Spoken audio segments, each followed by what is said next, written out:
would have kept it, you know? I Just know. a weird little paraphernalia around the house. Well, one stage I went real, like, I'm like, minimalistic. Yeah. Like, how dare I? Marie Kondo. Mm. Hello and welcome to another episode of Clickipedia with Tori Crisp. I, of course, am Tori Crisp, and I have said it at the start of the episode now, so now you know, and that's good for you and for me. I don't have to go back and correct myself. Clickipedia is the podcast where the topic is optional and the facts are highly questionable. Each week, myself and a guest do a separate Wikipedia deep dive, starting at the same topic. What weird, wacky, and wonderful stuff will we find? I don't know. I don't know either. I Well, guess I know we'll find half. out. I know half as well. My guest this week, you just heard her, is someone who is killing it in the Sydney comedy scene right now. Yes, I'll take killing it. Verified crowd work queen. I'll take that. Yes, cat lover. Yes. And a reviewer, person with a lot of opinions. Yes. Yes. I'll take that as well. Freya Reviews. Yay! Thank you for having me, Tori. Oh my God, thank you for coming on. Thank you. So exciting.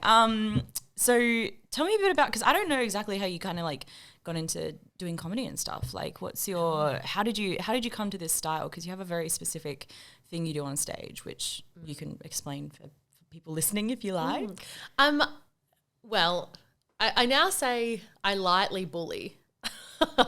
Yeah, I would agree with But that. in a fun way. In like a I'm fun not way. bullying. Yeah. Like like the audience is doing the bullying. Yeah, they're bullying themselves. They're bullying themselves. Yeah. I'm just there to ask the questions. Yes. But how did I start? I started comedy. I lived in Edinburgh for 6 months. Oh, wow. And I went to the Edinburgh Fringe Festival. I worked pretty much in the core of the Edinburgh Fringe Festival. Wow, yeah, cool.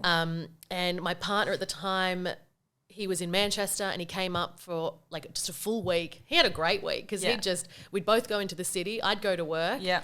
And because I worked in hospitality, so I'd go, for like the lunch shift, would work that. He'd just go off and see shows, and then we'd meet up at like my break, and we'd go and see a show, and then I'd be like, bye, going for the night shift, like going to the dinner shift. Oh my God. And he'd just go and see more shows. Yeah.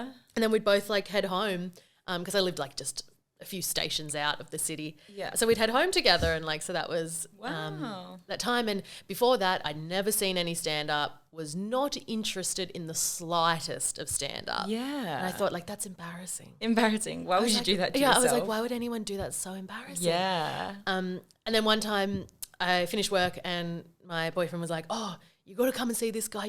He's hilarious. He's so funny. And I was like, oh God, stand up. And he's like, and I was like, who is he? And he goes, it's an American guy. And I was like, absolutely not. Yeah. Who was it? Which is awful. Well, Who was it? He's now my favorite comedian. Oh, yay. That's he's nice. he's not huge in like, American scene or anything like that. He lives in England. His name's Russell Hicks. And That name rings a bell. I don't know if I am aware of him. Russell Hicks. Yeah. Because it also sounds like someone else Hicks, Bill Hicks. People say Bill Hicks, and I go, oh my God, and I go, oh no, No, wrong guy. We're talking about different people. But they're both just old white guys, right? Yeah, pretty much. Yeah.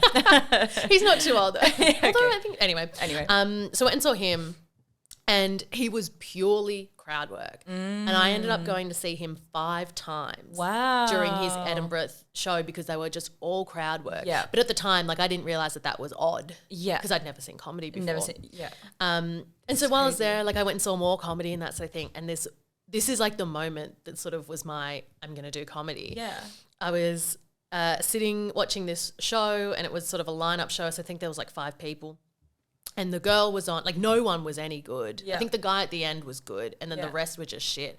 But this one particular girl was on, and I think she was an Australian, which sort of made me identify more. Yeah.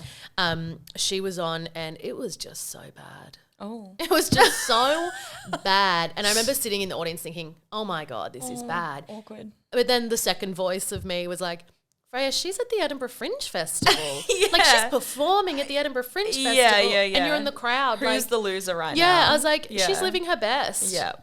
Who are you to judge? Like, until you try it. Yeah. This is literally my voice going on. Yeah. And so then I was like, you know what? I'll put it on my bucket list to do, a stand-up set. Yes. Just purely thinking that that's all it would be, just like stand-up set. So a few months go past and I moved back down to Manchester, and then it was getting time to me coming back home to Australia. And so I thought, bugger it, like why don't I do it now when if it goes badly, nobody knows. Yeah. Nobody needs to know. Yeah. I'll jump on a plane. We'll never speak of it again. No, it's big population over there. No one's going to follow up. No one's going to. Exactly. Yeah. Exactly. So I did it and it went really, really well. Wow. And so then I came back to Australia and I was like, that was it. That was it.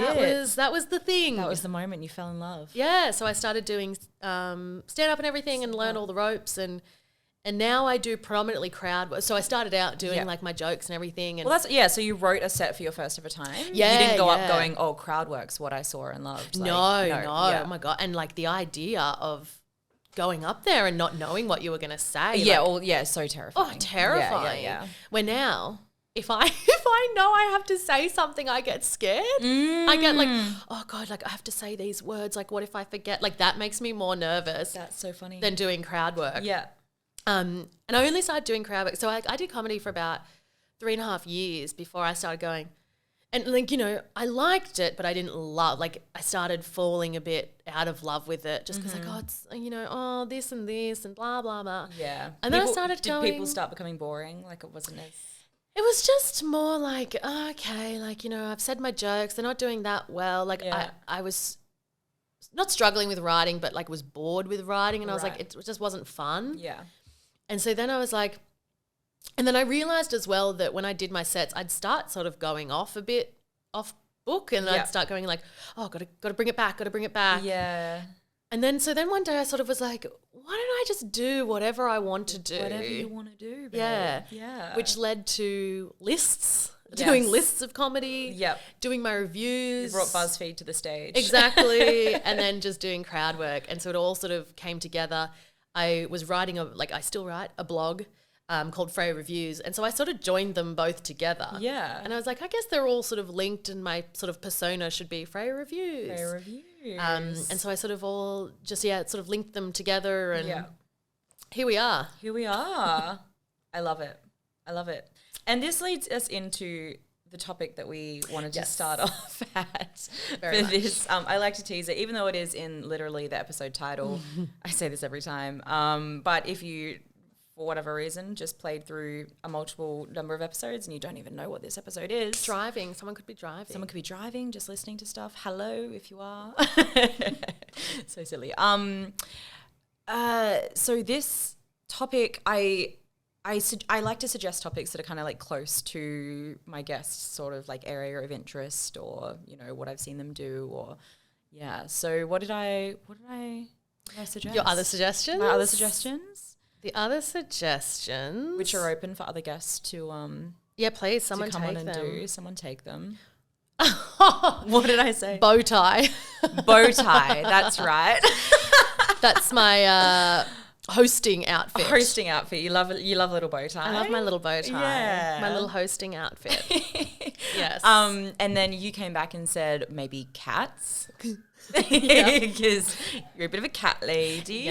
Yes. Yes. You got your gorgeous little white boy Peppy. Yes. Yes. Although everyone hates him, but that's okay. Oh. Well, everyone just Poor gets Peppy. from him. I'm Scratch City. Oh, damn. And people go, oh, what happened? What do you think happened, Peppy? What a little shit. I forgot to feed him an hour. No. Like, so he just goes ballistic. He's a diva.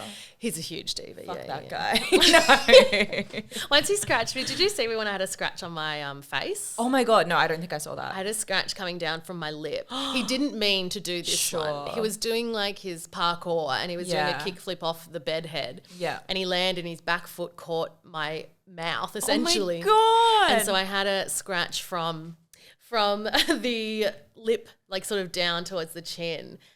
And I had a gig like that night and I didn't want to put makeup on it because I didn't want it to get infected or whatever. And like cat scratches are quite bad. Yeah. Like, you know, for infections. And it's obvious anyway, you just need to kind of like address it, right? Exactly. So I just sort of left it open. It was still quite like red. And I had red lipstick on. And these people, like, because I was like standing there going, oh, come in. Like, yeah, take a seat. And someone goes, oh, love, your lipstick's like smudged. And I went, no, it isn't. Sit down. Thank you. Thank you. Didn't need you to speak up just then. Yeah. I was like, no, it's not. Okay, sit back down. Thank you very much. Maybe I did see you because I don't know if I told you this story because I had my cat when I was a teenager scratched my nose I was just holding him outside and it was dark, and he like saw something in the garden and used like my face as like a launching pad to like run away and like freak out. He was very placid, wasn't like a scratcher or anything. And yeah, his nail just caught my his claw just caught my nose and literally sliced it like with a surgeon's scalpel. Like, it was so clean, and I freaked the fuck out. And I went into the bathroom and I went and like opened up I went and, you know, held the two pieces of my nose and I opened it, and I was like, that is deep. And then the blood started coming, and I was like, all right, let's heal that.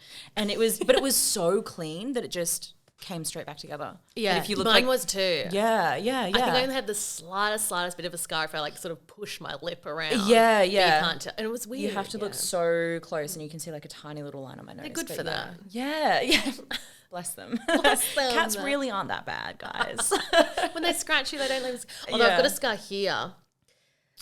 In a very bad place to have a scar running down on your wrist. Yes. Yeah. Which again, he didn't mean, but it's quite a bad looking scar. Oh my God. Yeah. Crazy. Right. Yeah. Okay. So violence. So not cats. We've lived with violence. And cats.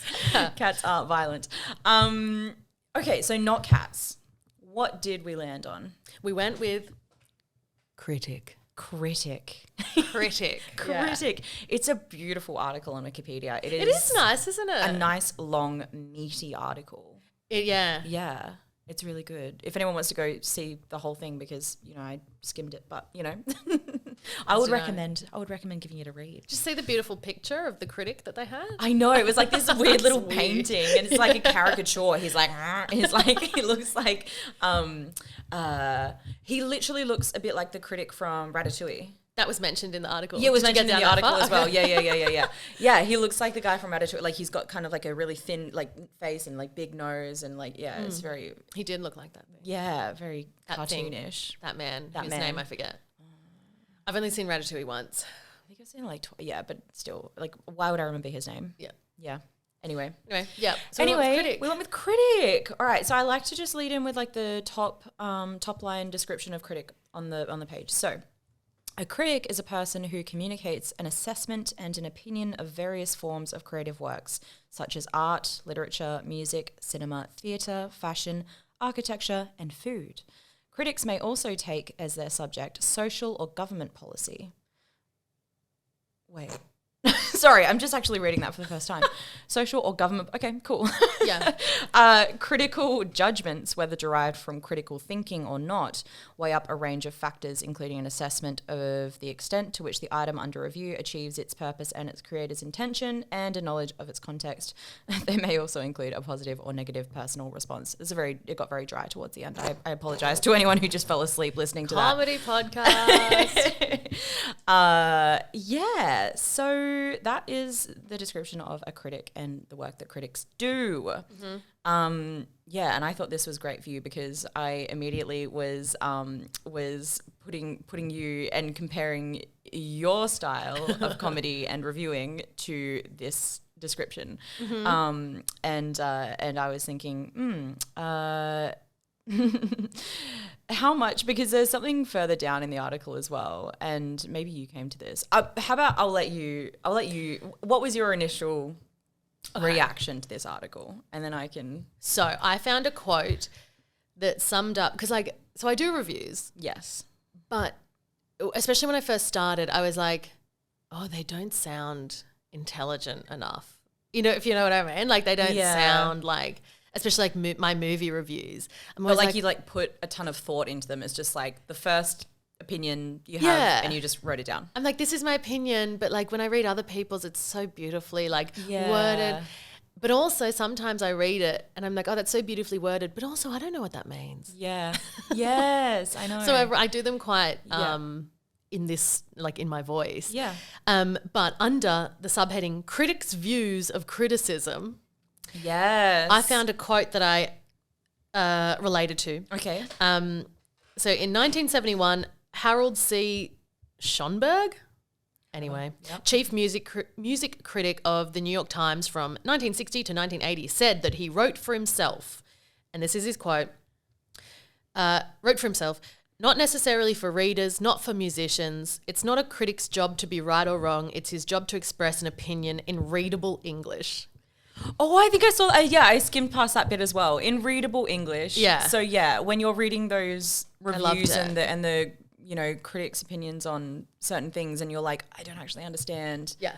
This guy knows what it's about. It's not about being the most highbrow sort of opinion and formed judgment, whatever. It's about people understanding what you're fucking trying to say. And it's about, because I also, like, when I'm writing my opinion, I'm always like, oh, is that right? Is that wrong? Did other people think that? And I have to stop myself and go, who cares what other people thought? It's just your opinion, Freya. Yes. And also because like every now and again I think like, oh, like, well, like, I've got to do it like this for the readers. I got to do it. And I'm like, and as this guy says, it's not for the readers. You're not writing for the readers. Like you're writing your opinion for you. So that really spoke to me. This isn't on this article on Wikipedia. If I could go off Wikipedia for a second, you're one. Did you go off Wikipedia? No, this is just from my memory. Oh, okay, that's fine. That's fine.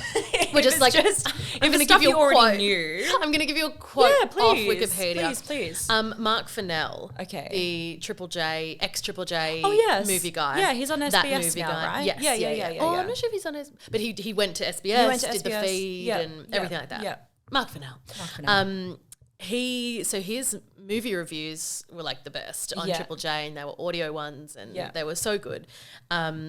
He said when he was thinking like, okay, well, what's my style going to be? Yeah. That he thought, right, well, what does like the everyday person want to hear? Mm-hmm. Because like me reading movie reviews, where I go, oh, that's really cool, but like, what does that mean? Did you like it? Did you not like it? Yeah. And so he was like, I got to think of the everyday person, and he goes, so what would a guy in Wagga Wagga want to hear about the movie? Yeah. And again, that spoke to me because I spent some of my childhood in Wagga Wagga. In Wagga Wagga. So yeah. He's writing for me. I'm the guy in Wagga Wagga. So again, it's just about my style goes with his, and with this guy in the Wikipedia article about it just being, what's your actual, just write your opinion. Yeah.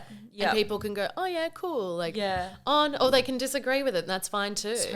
Totally. Yeah. I found something, so this is where I went, and what I thought was funny when I was comparing, what Wikipedia was saying about critics to yourself. And I didn't actively go, oh, how does Freya fit into this? But I found something that made me laugh a little bit, because there's this little bit here that goes, unlike other individuals who may editorialize on subjects via websites or letters written to publications, critics, when they're, oh my God, I'm reading this so badly. I'm actually really hungover today, and it's very unprofessional of me. I'm so sorry. Oh my God. I went to a Barbie party last night, okay? Oh, you got the Barbie party. I went to the Barbie, Where was that at? Barbie party. Just in Redfern, just around the corner. That's fun. Yeah, I went to this fucking Barbie party. Anyway, sorry. Okay, so critics. When their I thought you may fall into this category. When their personal opinion outweighs considered judgment, people who give opinions, whether on current events, public affairs, sports, media, or art, are often referred to as pundits instead of critics. I saw that as well. You saw that as well. Did you identify with that? Yeah, I don't mind that, because I went into it as well. Not enough for me to probably be like, I went to pundit. Yeah. But I had a quick look because I wanted to see the difference between like. So you went to pundit just quickly just to see. Had a quick little squiz. On what was pundits. it? Because I don't think I went there. Where did you? So what's the vibe of pundit? Actually, I think I did screenshot. So the vibe of pundits. No, I didn't, because I found it too boring. It's a funny word. Do you like that? Like, do you like that word? Pundit? No, I think it's too masculine for me. Yeah, it feels like a bit gross. Like it feels like pungent. A bit pungent. Yeah, pungent. It's not a nice word. The connotations, it's giving me garbage. Yeah. It's giving me trash. It's giving me... I also so when you go on there, it gives you a list of examples of pundits.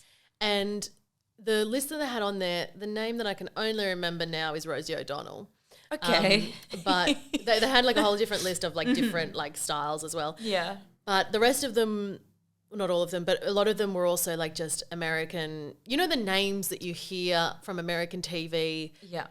Because they just always have their opinions about everything. Yes. So Fox News. Kind of like that. Like I'm pretty sure a few of them were Fox News people. Yeah. And so I don't what you just read out. You don't identify with. Well, what you just read out, I'm like, okay, I like that. You like that. But then I see who other pundits are, and I go, yes. oh no, I don't like. Yeah, who is that word being applied to currently? Yeah, and I'm like, I don't want to be. You don't want to be a no. I prefer Critic. Critic. Yeah. Okay. All right. Yes. So then we went back. Yeah. So then you went back to Critic. Yeah. You're like, no, this is me actually. Yeah. This is me. Sorry. What was that? That is from Camp Rock. Oh, I'm exactly where I'm supposed to be, and I'm never mind. Demi Lovato, love her. Cool. What else did you find on Critic? Because I very quickly kind of got off it. I had a little squiz over the whole article, and I found some really cool things to click on. Where'd you go? What happened? I went to Roger Ebert. Roger Ebert. Because Who's that? Stop it. Stop it. Yeah. Sorry. You know when you Google a movie? No, this is just how obsessed with movies I am. Yeah. You know when you Google a movie and it comes up and it'll say like what its Rotten Tomatoes score is?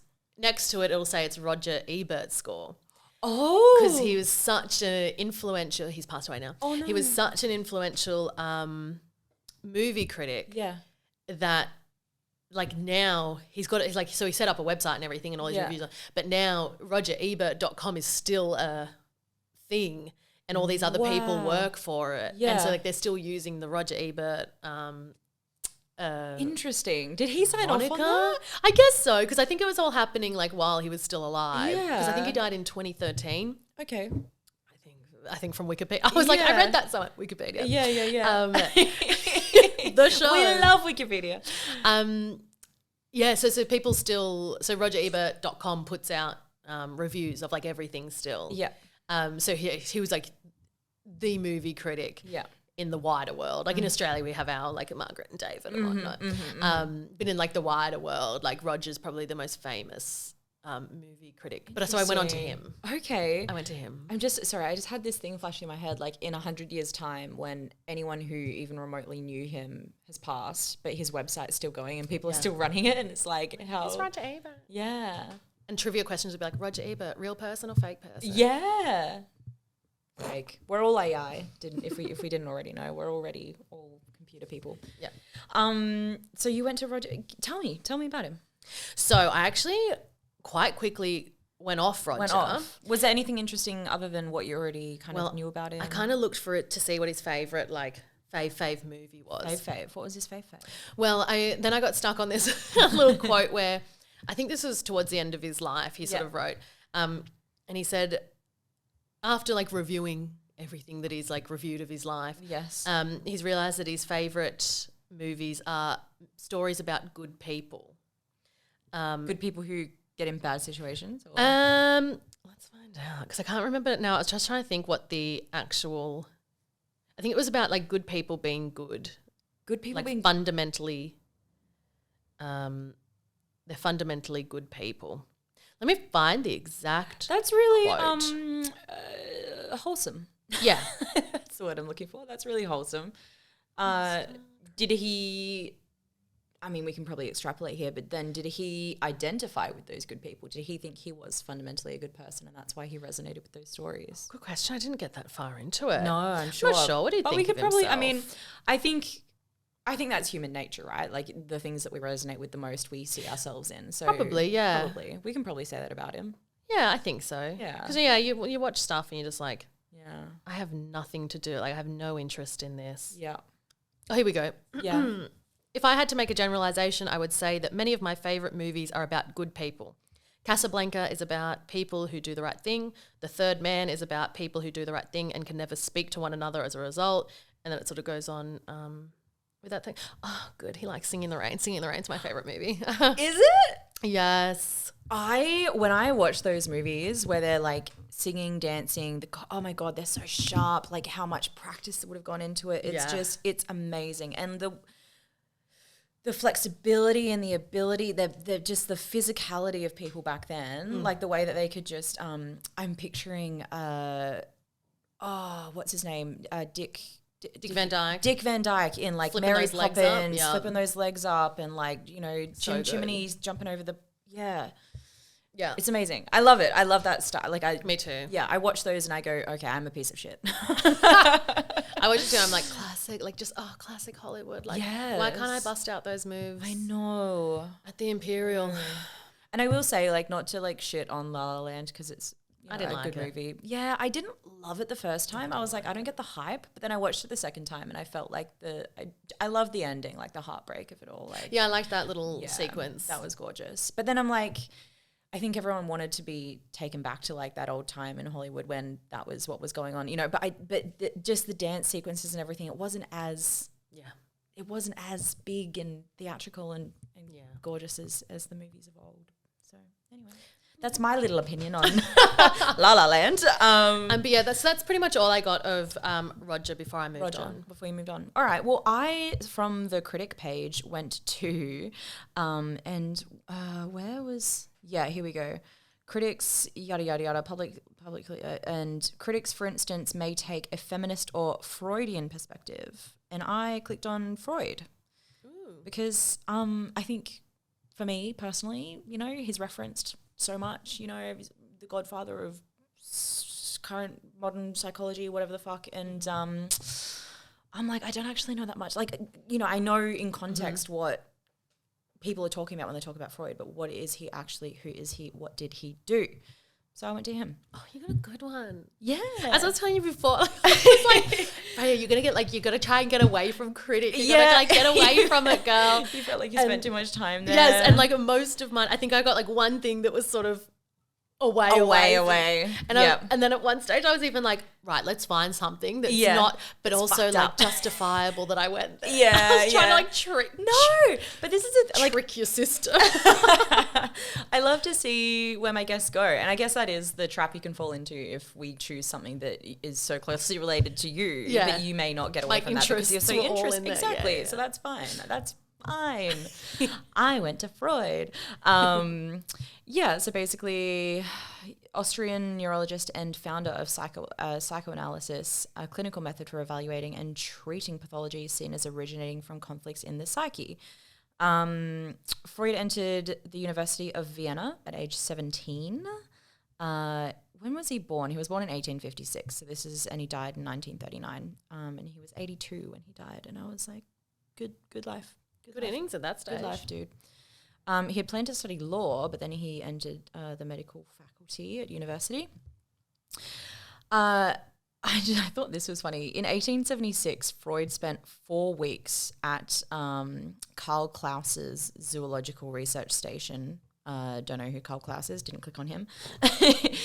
They spent 4 weeks dissecting hundreds of eels in an inconclusive search for their male reproductive organs. Great. And I just had this image in my head of these two guys just desperately for 4 weeks straight. They're not sleeping. They're going 24 hours a day, cutting up these eels going, where's the penis? That's what it sounds like. And it was inconclusive after all of that. They did not you just find do it. like 2 or 3 and go, can't find it. Or call someone else in. I thought that was so, like... I wonder where it is now. Like, surely someone's found it now. Or like found like, you know, how they reproduce. Yeah, I'm sure someone has. I didn't find Another that out as part of my podcast. search. Yeah, Someone else can look up eel penis. That is the biggest downfall of this podcast is that if we can't answer the question. No, and I do have a question around that. Please ask it. Yeah, maybe I'll go back afterwards and I literally won't. Maybe a listener will know. Maybe a listener, write us. So I just thought that was funny. Just eels. And then, what if it turned out the whole eel itself, because it is, long and slimy, is the penis. Slimy. Because the penis is are always so slimy. Yeah. Yum yum. Slimy pain. No comment. Oh my gosh. And Freud obviously was was the one who came up with the theory of the Oedipus complex about how you want to fuck your parents. You want to fuck your mum and kill your dad. Fuck your mum, kill your dad. That's yes. Okay, thank you. Yeah, I didn't actually click on the Oedipus complex. I just Do you want to know the story? Tell me the story. I know it's like based on like a Greek mythology. Yes. Yeah. I'm going to butcher this as well because I Don't recently do it.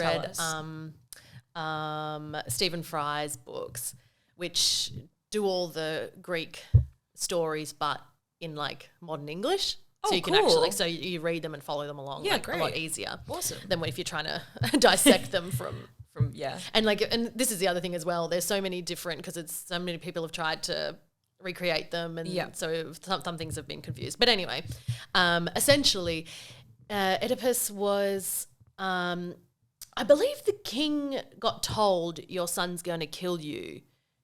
Something like that. Your son's going to kill you. Yeah. So when he had the baby, so Oedipus was the prince, the baby. Yeah, right. Yeah. Okay. So Oedipus's dad is like, your son's going to kill you one day. Right.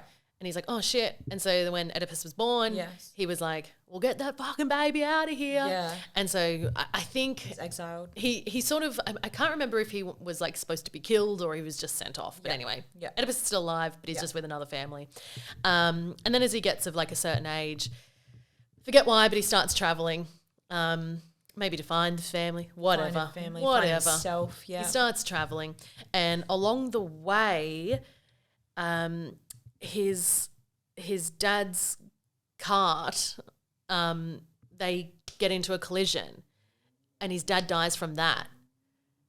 Or then they get into a fight and he doesn't realise that like they're father and son. Oh, okay. So that's how he kills his dad. That's how he kills his dad. And then he gets But he didn't necessarily mean to. Like he meant to kill He didn't go, hey dad, stab. Yes. He's like, this is a random old dude and like that's now dead. That's now dead due to me. Yeah. And then from there he was headed to like the town or whatever, the city that he's prince of. Yes. But doesn't realise he's prince of. Yeah. And so he gets there and his mum I think falls for him. But anyway, they fuck. And then the mum finds out like what's happened. And I think she goes and kills herself. Tragic. Yeah. Tragic. Yeah. So good times. Good times. That's the story behind the Oedipus complex. Wonderful. Mm-hmm. Yes. And then so Freud's taken that and applied it to modern day humans. To life. So Oedipus didn't mean to fuck his mum. Did he know it was his mum? No, he didn't know it was his mum. No. Okay. So yes, Freud's gone, okay, well the Oedipal complex is you are attracted to your mother. I guess the idea know it's your mother. Is that, don't quote me on this one, but I think the idea is that like you and your father like come to clashes. Yeah.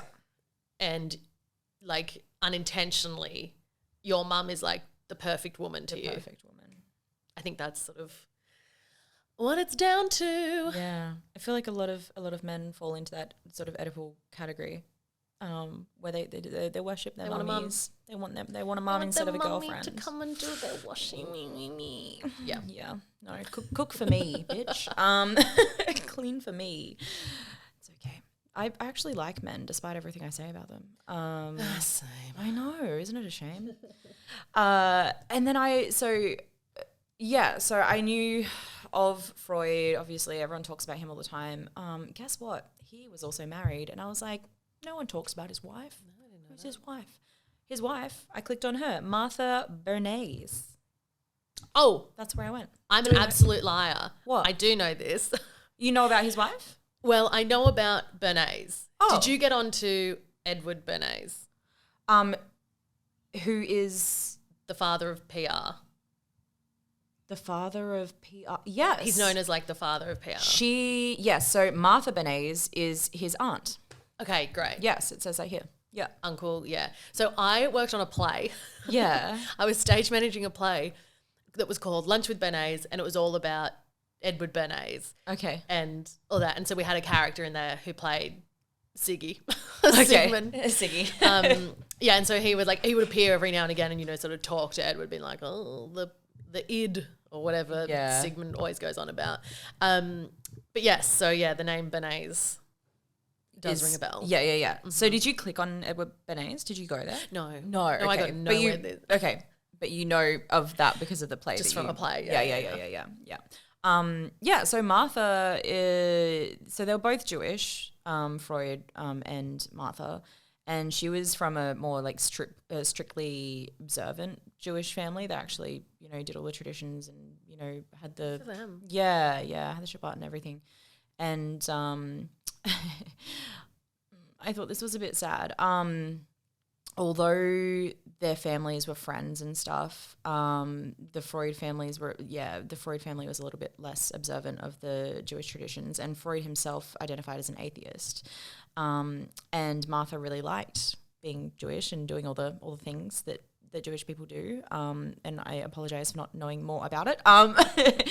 But Martha told a cousin after they got married that not being allowed to light the Sabbath lights on the first Friday night after her marriage was one of the more upsetting experiences of her life. I thought that was a bit sad. I know. She married a man Just light it quietly. Just light it. Just light it. It's just a candle, right? Like a couple of candles. Yeah, poor Martha. But despite all that, they had a wonderful love. Apparently, they had sent love letters. They were engaged for 4 years, which is kind of crazy. Just elope. Yeah, just elope already. Saving up for the for the wedding. Yeah, do you reckon they were fucking during those 4 years? Not if she's strict. Yeah, maybe. Can Jewish people fuck before marriage? I don't know. I was like, I just assumed just said that you like have like, you know. I just assumed that no one could back then. You know, like everyone was so tightly wound. Yeah. When did they? Yeah. So anyway, that was a bit funny, and they sent heaps of love letters. He sent over 900 lengthy letters to her, which chart the ups and downs of a tempestuous relationship, marred by outbreaks of jealousy on his part, as well as affirmations that I love you with a kind of passionate enchantment. Yeah, but he was a real jealous guy. Apparently, they had 6 kids, and yeah.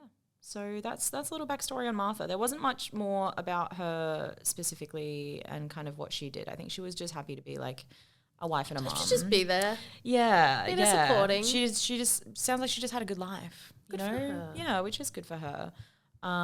There's a subsection on her page that and I'm gonna butcher this, menage a trois. Yeah. Yeah. And it literally, that's the heading of the thing. Menage a trois. She gets a whole question mark. That's the whole, look at this. That's the subheading. Yeah. There's a whole section on her page. If she had a threesome or not. Yeah. Basically. Did she? Yeah. So it's not conclusive. It's not conclusive. Just like the search for the eel sticks, not conclusive. But are we going to put that on everyone's profiles then? That everyone possibly has had a threesome in their lives. Have a threesome? Yes. Yeah. Your next podcast. Yeah. We deep dive Who's into had a threesome? Celebrities and if they've had a threesome. If they've had a threesome and who it would have been with and when it would have been and yeah. You can do the whole stalky stalk and go, well, these people were together. You know what? That's mine now. That's my podcast. That's your okay. Yeah. You can look out for it. You can have it. Just have me on. Coming this spring. Coming this spring. So Bernays' younger sister, Minna, was very close to Freud and Martha and moved in with them in the 1890s to set up what has jokingly been called a menage a trois. Sigmund and Minna would sometimes holiday together without Martha. No. Mm-hmm. And the suggestion has been periodically made that she in fact became Freud's mistress. Mm-hmm. Yada, yada, yada. It became notorious when in 1981, so long after all these people had died, he maintained that Freud had had a secret affair with his wife, Martha's younger sister, and had arranged for her to have an abortion after she became pregnant. Siggy. I know, Siggy. So yeah, but it's not conclusive. But what does seem to, so whether or not it actually happened, the article does say what does seem certain is that Martha herself in no way knew of or colluded in any such affair. So she was on the outs. She didn't know about it. Her younger sister. But doesn't Martha have to be in there too? Well, or are we just saying menage a trois as in like a throuple? Yeah, more like of like a yeah. Well, they were a throuple as opposed to like they all got it like on something together. was happening. But A traditional threesome. No, that's true. So yeah, maybe because that's if Martha's in there, Martha was fucking her own unofficially. sister. Yeah, that's what I was like. It's like I'm pretty sure Martha would know. A little bit incest. So we're saying like an official like menage a trois coupling. Coupling means two though. Yeah. But yeah. But As opposed to the actual act. The actual act. That's very true. Martha was in a throuple and she didn't realize. Wikipedia probably hasn't got the word throuple yet. Oh, yeah, because when this was written or something. Is that slang? Like that's not like an official word. Yeah, it's probably in like the updated dictionaries now, but it's not like hasn't made it to Wikipedia. I accidentally said trouble last night. Trouble. While I was on stage. Oh, I was like, "You guys are trouble," and immediately there's this voice in my head was like, "Why don't you just die?" Freya? Yes, because you're there to bully them, and then you gave them perfect ammunition. Anytime I say anything wrong, I'm like, if anyone even thinks about yelling at, like calling me out on that, I will kill them with this microphone. I either call it out myself or I'm just like in my head, like they'll be answering me and I'm too busy thinking like, Freya, like, I know. they're going to make fun of I know. You say trouble and you say, yeah, I said trouble. What about it? Like, what of trouble? it? Trouble? What's a trouble? But I didn't last night. I went trouble and then I sat there and stared at them and going like, I hate myself. Sorry to hear that. Go on. Okay, so should we go where I went after? Yes. So Roger Ebert. So Roger won, and it says on his Wikipedia that he won a Pulitzer Prize for criticism. Was that category invented for him? Well, I'm not sure. I think it's in the 1970s it started. Right. But I was like... But that was at the peak because he was a peak critic from 1960 to 1980, right? Yeah, probably. Yeah. That's when he was doing his best work. Yeah. But so I thought Pulitzer Prizes were only for like books and shit. I knew they were for like journalism. I thought they were for like hard hitting journalism, like you go to a war zone, you report on all the atrocities and you get a Pulitzer. So this is what it is. The Pulitzer Prize is an award administered by Columbia University for achievements in newspaper, magazine, online journalism, literature, and musical composition within the United States. So I was interested. So you can get musical composition. Yeah, you can get a Pulitzer for musical composition. I get composition. Yeah. Sorry, I said something. Me now, I'm like, oh, you fucking bully me. Interesting. Yeah. So I went on to that to have just a little quick like, what? Pulitzer Prize for criticism? Yeah. But yeah, there's a whole category for essentially. I think it is if you're like. So the higher categories are like newspaper, magazine, online journalism, literature, musical composition. But then within it as well, newspaper, there's so many different parts of newspaper writing, achievements. So then it breaks down again. Yeah. So if you write for one of those sort of publications, then there'll be a Pulitzer Prize, and you might win $15,000 US. $15 US. That'll be nice. Look, $15,000 I'll take anything at this point. Give me a Pulitzer, please. Yeah. Is there one for podcasting yet? No. There will be. That's right. There will be one day. There will be. So then this is top notch and would earn me an award. Yes. So I was on Pulitzer Prize just for a quick sec. Yes. Just to see like, oh shit, like they actually do ones for criticism. And they do. So I went back to Roger. And then back to Roger again. This is about the time that I was like, Freya, get over critics. Yeah. Yeah, get over them. Get something interesting for the podcast. So Roger, I came across I don't know how to say this in a sentence that it makes sense because I'm not used to this word. Obviously I've heard the word before, but I'm not used to using it in a sentence. Sure. He went into hospice. Hospice. Yeah. He went into hospice into hospice care. Into hospice care? Yeah. Great. Yeah. And so because I was like, end of life care. I was like, I've heard the word before and I like have a vague idea. Yeah. So let's learn some more about it. Nice. Very light, airy, fairy, beautiful topic. Just a nice little Saturday afternoon chat. Yeah. And so so I started looking through that and I just found a little fun one. So hospice is meaning hospitality or place of rest and protection for the ill and weary. Yeah. And then historians believe that the first hospices originated in Malta around 1065. Malta. Which I thought was nice. That's interesting. Maltese. You don't hear about Malta enough. You honestly don't. Although It's a very small country, isn't it? Like geographically. tiny. Yeah. So this thing, this country This thing. is absolutely tiny. Yeah. But I have like so many people in my life that are part Maltese. Yeah. There's this guy at They're work. everywhere. They're everywhere. They're Actually, there's a everywhere. few people at my work who, and because there's one guy who's like, you know, devoutly Maltese. Yes. And so then like he knows all the other people with like Maltese heritage. Yep.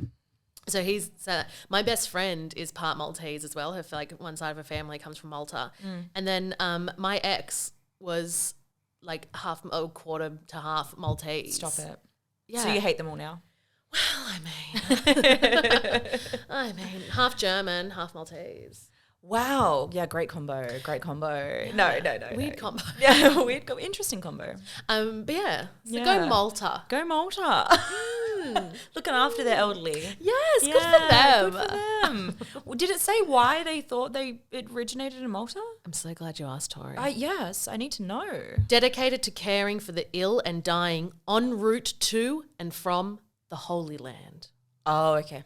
That makes sense. People going to see Jesus. That makes sense. And they're hurt along the way. And a lot of people To and fro. a lot of people didn't make it. A lot of people. Yeah, so that's why. I guess like they were sailing Yep. from Little- one land little to the stop other. off. Yeah. Little stop off at Little stop. Old In Malta. 1090. That's so long ago. That's before It was 10 like something, 1065. 1065. That was before like the internet. That was so long before the internet, I think. My favorite thing What is would I saying, know? you know, people go like, there's a lot of stars. Yeah. And you go, there's more than 10. And people have to be like, yeah, yeah, that's true. Not lying. Not lying. Just to be an annoying little dick. That's what I like. You love that. It's truly one of my favorite things. I mean, And I've you're always so done good it. at it. I've always done it, so why not? It's not getting paid for it. Yes, exactly. Oh my God. And we do get paid for comedy. No. Sometimes. Not often. Well, I was on Martha for a bit, and I went back to Freud after that, and I just found another fun little fact about him. He began smoking cigarettes at age 24. First cigarettes and then cigars. He believed smoking enhanced his capacity to work and that he could exercise self-control in moderating it. Good luck. He had health know warnings. everything, He didn't know did it. ya? No, he didn't. He didn't. He could try to work out other people, but he couldn't figure it out himself. Carry on. That's the curse. Despite health warnings from his colleague, he remained a smoker, eventually developing a buccal cancer, which is like mouth cancer. And Freud suggested to his colleague in 1897 that addictions, including that to tobacco, was substitutes for masturbation. Quote, the one great habit. End quote. The one great habit. Great habit. As in, if you're going to have one, make it masturbation. Okay. It's the only one that's giving any pleasure. So instead of masturbating, I should smoke? Is that what he's saying? Yeah, that it's a substitution for that. Well, I mean, okay, maybe that's I why really want to like have a wank. I'll have a cigarette I'll instead. have a cigarette instead. Or like you like at the office, you know, everyone goes outside for like a cigarette or something. And No, it's I go like into the bathroom. and you go into the bathroom for a wank instead. Yeah. I just hide under my desk. Yeah. I don't need to go to the bathrooms. Do you have a door in your office? No. Okay. Open plan. Open plan. She's an exhibitionist. Yeah, Everyone goes, funny. I'm just going out for a cigarette. See you back in like 5, 10? Yeah. 10. Yeah.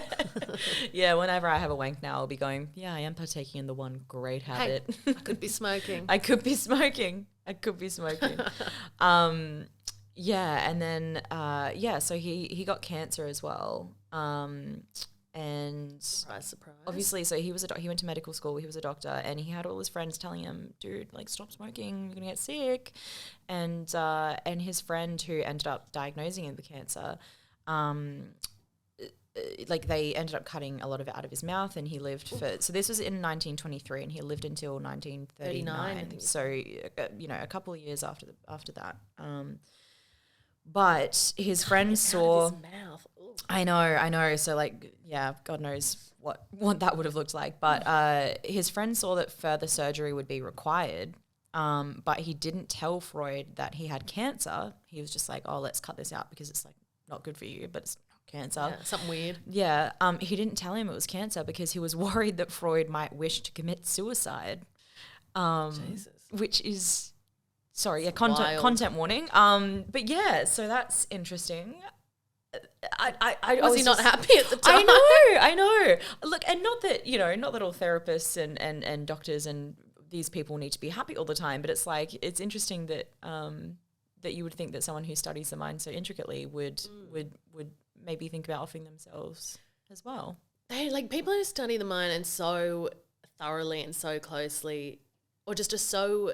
They themselves are quite broken usually. Yeah. Is that what we're saying? Yes, 100%. Yeah. And like people who study psychology, I'm sorry, but the people at my uni who I was like, oh, what are you studying? They're like psychology. I'm like, that makes sense. Yeah. Get off your fucking head. I know. But it's like people, and especially like Freud, because he's obviously such a big name. Yeah. That he had to be so into it. What am I trying to think? So like obsessed by it. Yeah. Same with like a Van Gogh or a Michelangelo. Da Vinci. Why don't I use his first name? Da Vinci. Like they get so obsessed that like nothing else matters. Their brain isn't really getting a full scope. Not a healthy brain. Yeah, it's just not a healthy brain. I mean, if you spend 4 weeks trying to dissect eels, you're probably not quite right in the head. You're not getting a healthy brain. Yeah. So I guess like even though you're studying it so intricately, like, and it's so fascinating, like what they put out. Yeah. But you need and this balanced is why lifestyle, hun. This is why psychologists have their own therapy sessions as well. They need to dump their own shit. Because imagine taking on everyone else's shit. Yeah, but he was kind when of the first you're one. crazy anyway. Yeah, he was kind of the first one doing this. You know, he probably didn't have anyone to talk to. He was like the only one doing it at the time. True. You know, whatever, that's conjecture. Or Siggy. Yeah. So, but obviously he didn't commit suicide. He died, I think, of mostly natural causes. But yeah, he didn't.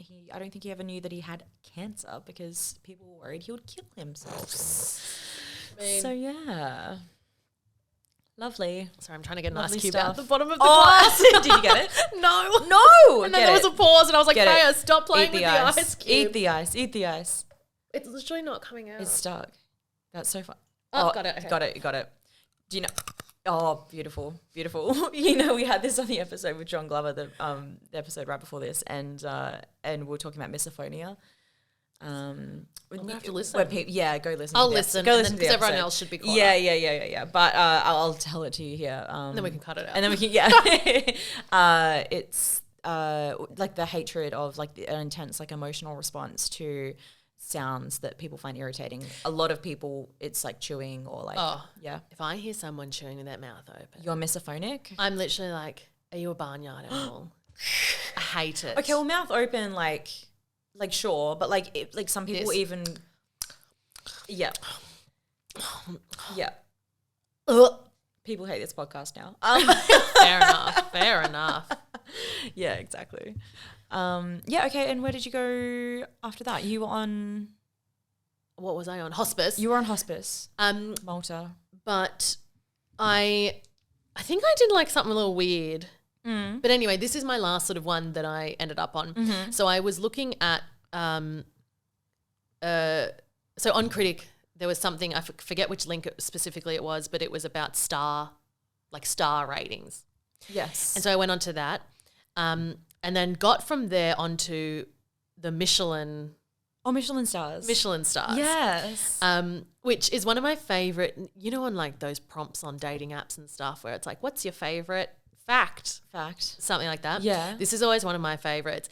And it's that the Michelin Stars is the same company as like Michelin Tires. And because I only figured that out, like found that out like a few years ago. Yeah, I think I did too. But yeah, I know this one. Go on. Yeah. And so it's a 3-star rating.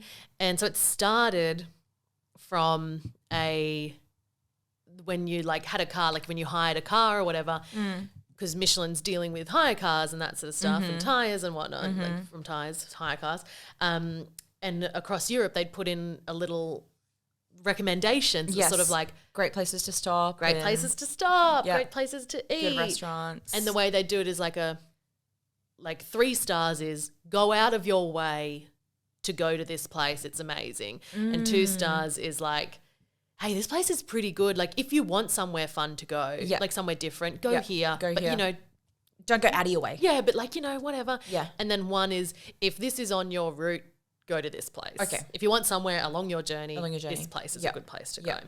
So I love that one. That's so cool. And then now it's this big prestigious. I know. I worked at a restaurant. And does the tire company like own the rights to I believe this so. Michelin system still? I didn't get that far through, but as far as I know, well, I guess so. You got to be using Michelin. Yeah. If you're still using the name.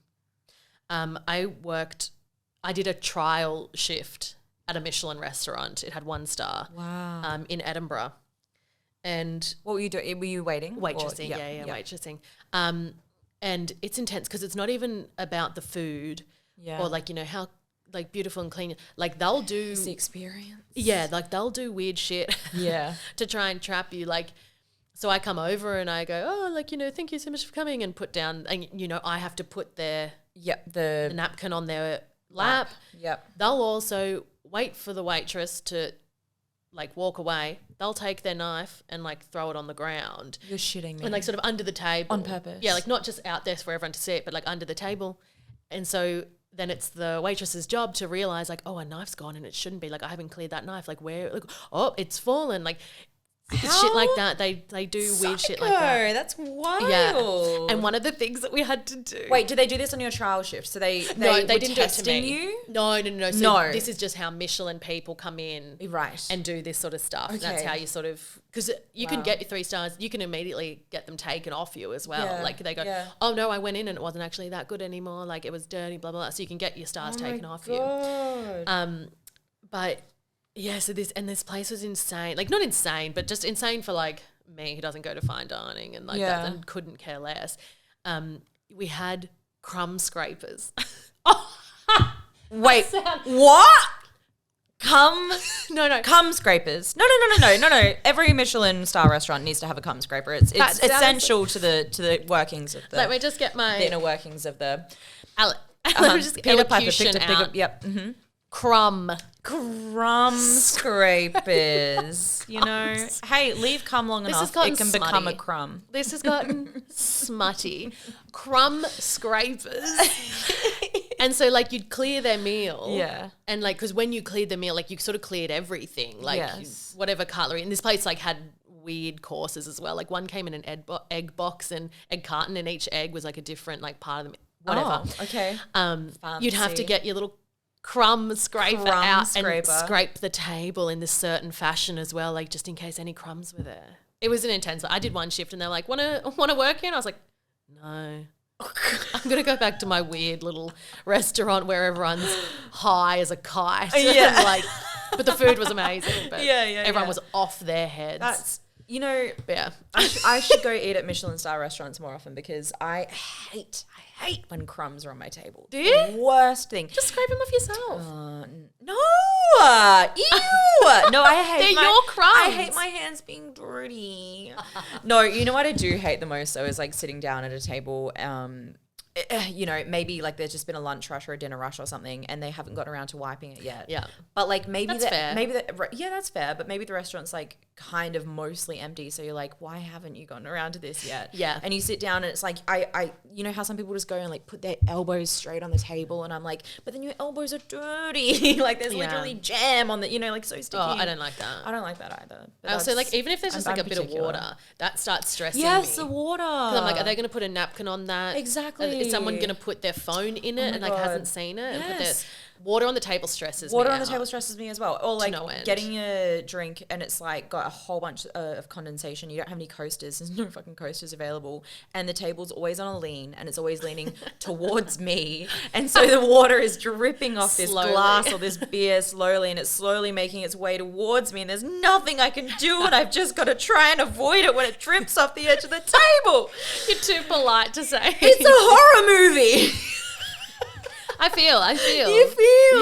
Yeah. Oh my God. Condensation. Worst nightmare. Is one of the worst things in the world. Oh my God. I mean, hey, it's so true. I love it when, you know, when you're like out and about, like when you're purposefully, if it's on like a really cold water bottle or something, and then like it's a hot day and you like can use the outside of the bottle to like wet your face or like make yourself cool down a little bit. That's Yeah, I don't mind that. the best. That's when condensation can fuck And with if you're me. carrying the bottle, like it can't go in a bag or anything like that. No, because No. then yes, Yes, these are the And then you're like, issues. oh wait, did the bottle leak or is it just the condensation? What's going on? I know we're going wildly off topic here, but fun. When I was working in Manchester in a Yes. hostel there, Yes. this one guy came down the stairs and because it was a hostel, like it was Yeah. dodgy. Yeah. Everyone in there was dodgy. Yeah. I was dodgy. Everything, it's a hostel. You're paying like £8 a night to Yeah. stay there. You're Yeah. fine. This one guy came down one night and was like, it's raining inside. And because, English wasn't his first language. And I was like, what? Aw. And he goes, it's raining inside. And I was like, what do you mean? Is it leaking? And he goes, no, come. And I had to go up like 3 flights of stairs and check. Yeah. And he opens this room of like 10 people in there and whatnot. Yeah. And because it was cold, because it was bloody England. Yes. But it was warm inside because there's 10 bodies in there. There was Yes. condensation on the window. Oh my God. And I said, oh, no, it's not rain, it's condensation. Yeah. And he was like, that's not, like he knew the word condensation because he's like, no, it's raining. And I was like, no, that's condensation. I was like, because it's hot in here, cold out there, so it warms up, so it gets steams on it. And he's like, it's raining. And I no, Oh it's my not. You're a God. psychopath. Go to bed. Where was he from? Was he like he'd never been in a cold country before? He'd never experienced this phenomena of having a cold outside and a warm inside. No, like I can't remember specifically where he's from, but yeah, like he just had no. His English was knew really good. He knew what condensation was, but he just Yeah. did not believe that it could happen in a big room. Yeah, That's funny. it was just weird, or like he wanted Yeah. maybe he wanted like money off or something like that. It was Yeah. weird. He also He wanted £7 rather than 8. he also was a like, night. it's too cold here. Yeah. And I was like, oh yeah, like our heating's down or whatnot. Yeah. But like here are some huge, like these real nice, not like good Blankets. quality, but like these huge big warm blankets. I was Yeah. like, here you go, like we're just handing these out, blah, Yeah. blah, blah. And he was like, call your manager in. And I was like, I'm not calling my manager in. It's like 10 p.m. at night. I was Yeah. like, I'm not calling my manager in because it's cold. Like, unfortunately, it's just part of it. Like, you get what you pay for, buddy. yeah, it kind of was like, without Yeah. saying that, I'm like, hun, go to a better place then. Yeah. And then he was like, he goes, call your manager. So you're not going to call your manager in? What if somebody dies? And I went, which I was like, oh shit. And I was like, no one's going to die. Wait, you actually to his face went. And I was like, hun, no one's going to die tonight from the cold. Oh my Anyway, God. Oh my God. that was the fun of What if working in a he hostel. purposefully went and died just to spite you, just to prove you wrong? That what would a be dick. so funny. What a dick. He was such a dick. He fucking went and died I'm going to go, well, to be fair, just to prove a point. he did tell me. He did tell me. Oh my God. Anyway, That's so funny. Michelin was the last thing Michelin that was the last I thing. had. Yeah. Well, I had like two more things. So I was still kind of on Freud and and on his page there was this hyperlink. It caught my eye. It was blue and I didn't read what was around it. I was just underlined. clicked on it. It was underlined. I clicked on it. Coitus interruptus. Great. Yeah. Interrupting sex. Yeah, like you would think, but it's also known as the withdrawal, pulling out, or pull out method Great. of not getting pregnant, of Abstinence. contraception. Well, not Not abstinence. abstinence. No. You're other- fucking. the other Catholic contraception method. Yeah. Abstinence Have you- and the pull out. Just quickly to digress again, have we all heard about, listeners, let me know, have we all heard about this thing that people are doing? Stop, especially, don't, like, strict, where people move the bed. move the bed for them. Like Stop it. like it's not sex if you're not actually thrusting. Stop. What's it called? Soaking. They call it soaking. Soaking. Soaking, like where you just like maybe someone's not actually shaking the bed for you, but you just got you park yourself in someone else's genitals and you soak. And you I'd rather is they it just soaking? I didn't. think We it's just didn't soaking. do it. Yes, I know. And us just both laying there. I know. Not moving. Not and going like, moving. oh, what do you want for dinner? Yeah. People shaking. Yeah, if you're shaking That the one. bed. Oh, desperation, hey? Yeah, desperation. People will do anything. But anyway, that's back to coitus interruptus. Yeah, so it's a honestly fairly effective method if you nail it, pun intended. Don't take this as sexual Don't take advice. no. This is not like I'm fairly Listeners. effective comparative to oral contraceptive and stuff. Like it works, I think, what do they say? Like if you do it properly, if you do it perfectly, it can work up to like 70-80% of the time. Those odds I don't like. So I personally don't engage with it. But yeah, go do your own research if you want to start doing this. What am I doing? Don't listen to anything I say right now. Yeah, so but it does not protect against STIs, STDs, sexually transmitted infections. So also just don't do it because of that reason. And it's been suggested that pre-ejaculate or Cowper's fluid. Don't know who Cowper is. That was not hyperlinked, or I would have clicked on him. Yeah, who wants to have pre-cum named after them? But yeah, it was suggested that pre-ejaculate could contain spermatozoa, great, which is the term for sperm cells, which would compromise the effectiveness of the pull-out method. I have heard that, yeah. Yes. However, several small studies have failed to find any viable sperm in the fluid. So it's literally only if a guy's like gone and, ejaculated, like right before you have sex. If they're still like hanging around. If they're still hanging around on the tip. Okay. So the tip? Yeah. Just the tip? Just the tip. So for this reason, it's recommended that the male partner urinate between ejaculations to clear the urethra of sperm and wash any ejaculate from objects that might come near the woman's vulva. Why has this become a sex ed podcast? I know, it's a sex ed podcast. This is better than my sex ed education, to be fair. It's yeah, cool. I know. Hey, I'm educating. I'm educating. That's my calling. My whole family teaches, I can't help it. Yeah, so it's widely believed that urinating after ejaculation will flush the urethra of remaining sperm. Great. However, some of the subjects in a March 2011 study who produced sperm in their pre-ejaculate did urinate, sometimes more than once, before producing a sample. Therefore, some males can release the pre-ejaculate fluid containing sperm without a previous ejaculation. Some guys are just leaking 24/7. Leaking 24/7. They're wet. Leaking babies 24/7. They're wet. They're just so fertile. Yeah. Disadvantages of this method. Great. Yes, I'd love to hear. Compared to other common reversible methods of contraception, such as IUDs, hormonal contraceptives, and male condoms, coitus interruptus, I love it, is less effective at preventing pregnancy. As a result, is also less cost effective than many more effective methods. Only models that assume all couples practice perfect use of the method find cost savings associated with the choice of withdrawal as a birth control method. Otherwise you end up with a baby. My eye. I know, yeah, because then a baby is expensive. That's going to be more than the pill. Okay, it's going to be more than the pill. So I love how they brought it back to cost benefit. I love that they've said that as if it's like, and actually, everyone who does it well, it's actually very you cost can efficient. Save. Yeah, it's very efficient if you do it The other option perfectly. is a child. For 18 years, you raise a little freak. Or paying for an abortion, which also not very cost effective.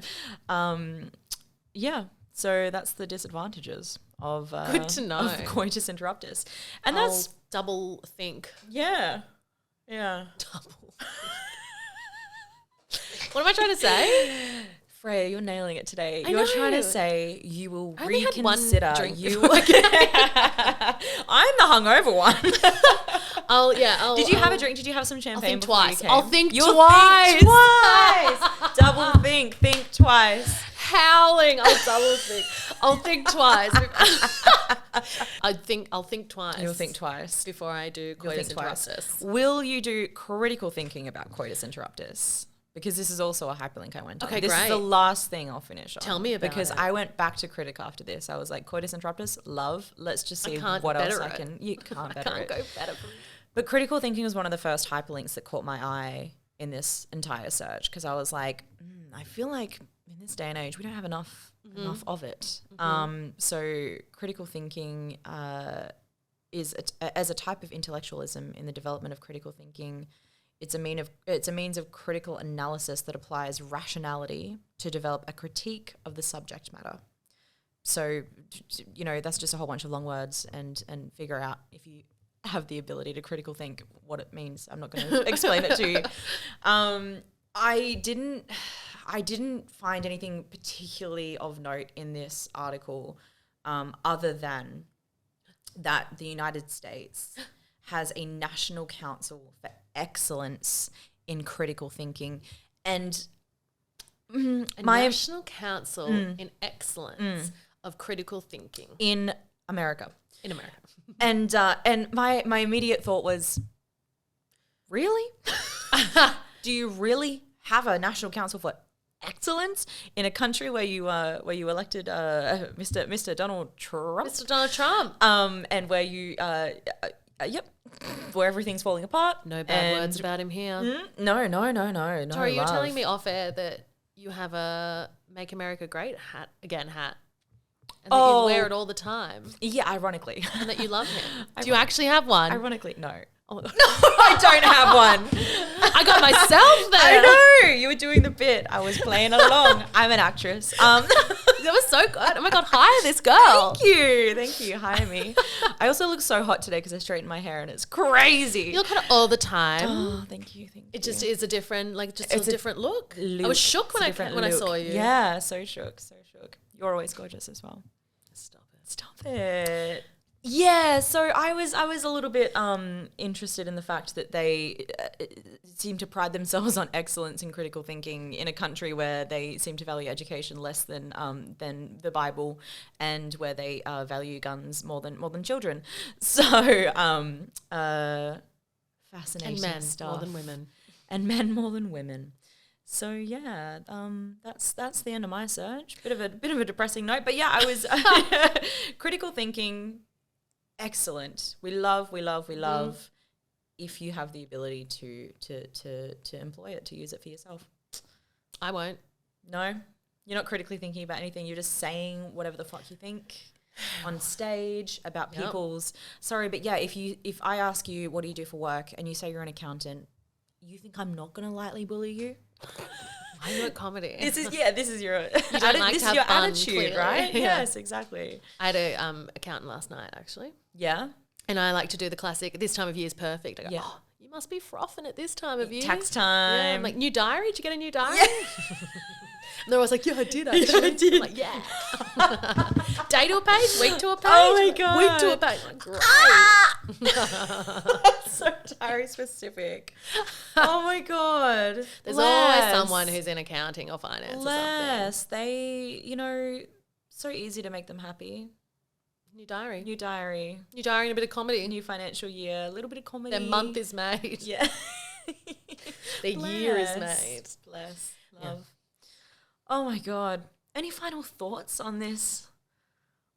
On this whole experience? What have we learned? We've learned a fair bit. I've learned a lot. Yeah. Yeah. What was the most surprising thing? Ooh. What was your favorite moment? Favorite moment of your search?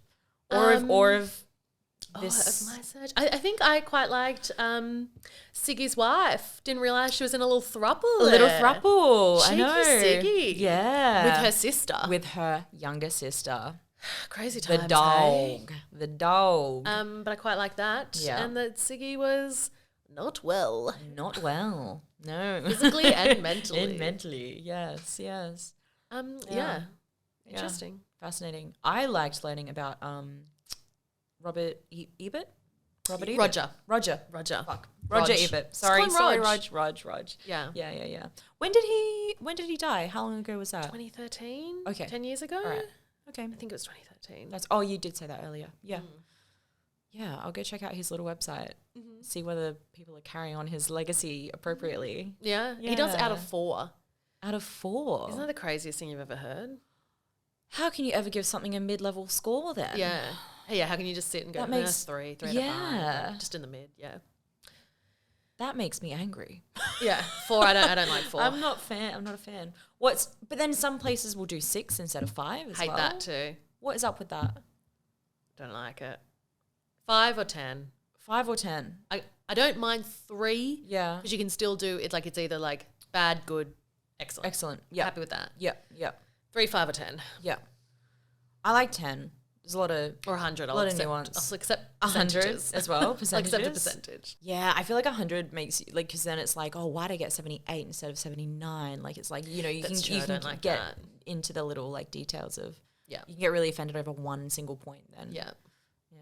Unless it's like maths, where it's like you're either right or you're wrong. You're right or you're wrong. Yeah.